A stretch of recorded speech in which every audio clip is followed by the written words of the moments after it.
Shuning uchun bir odam kelib sizga shikoyat qilsa, u odamni ayblamang.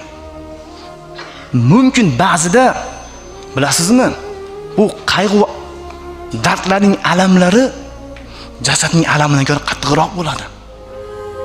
Rostdan. Mumkin shu odam sizga shikoyat qilib aytib keldi, mumkin alamlar, qayg'ular uni mashaqqatga solgandir. Xuddi Ali sahobiy ayol Xavla bin Sa'laban mashaqqatga solgandek. U ayol qo'rqdi. Men ko'chada qolsam, erim bu yoqqa ketsa, farzandlarim nima bo'ladi deb qo'rqdi. Shu sababdan kelib Rasululloh bilan talashdi. Nima uchun talashdi? Chunki oilasini yaxshi ko'radi, erini yaxshi ko'radi. Chunki biz yaxshi ko'rgan odamlarimiz uchun tortishamiz. Biz yaxshi ko'rgan odamlarimiz uchun shikoyat qilamiz. Biz yaxshi ko'rgan odamlarimiz uchun qurbonlik qilamiz. Biz yaxshi ko'rgan odamlarimiz uchun mehr muhabbat fanini o'rganamiz. Mana shu musulmonlar hayotda shu narsa qurilish kerak, mehr muhabbat ustiga. Bir-birini yomon ko'rgan odamni chiqqan shikoyat qilmaydi. Bir odam sizni yomon ko'rsa, siz shikoyat qilmaydi hech qachon. Qilmaydi. Balki sizga yomon niyatlar qilishi mumkin, lekin shikoyat qilmaydi.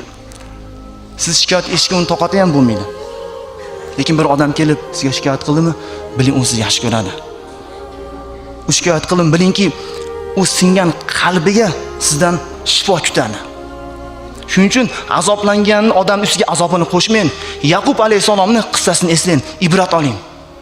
Shikoyat ko'pligi Robbisiga shikoyat qilsa ham ko'zdan mahrum bo'ldi. Farzandini yo'qotdi. Tinglang.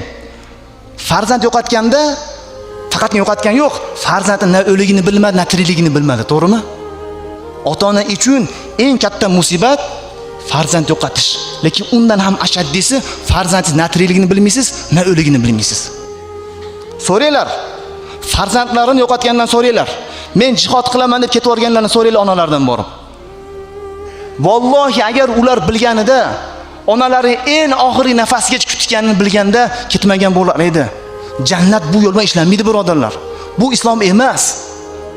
Vallohi enasiga borib turib, siz farzandingiz o'ldi yoki tirik ekan deb mingta xabar ayting, farzandini o'lgan tanasini ko'rmaganga ishonmaydi.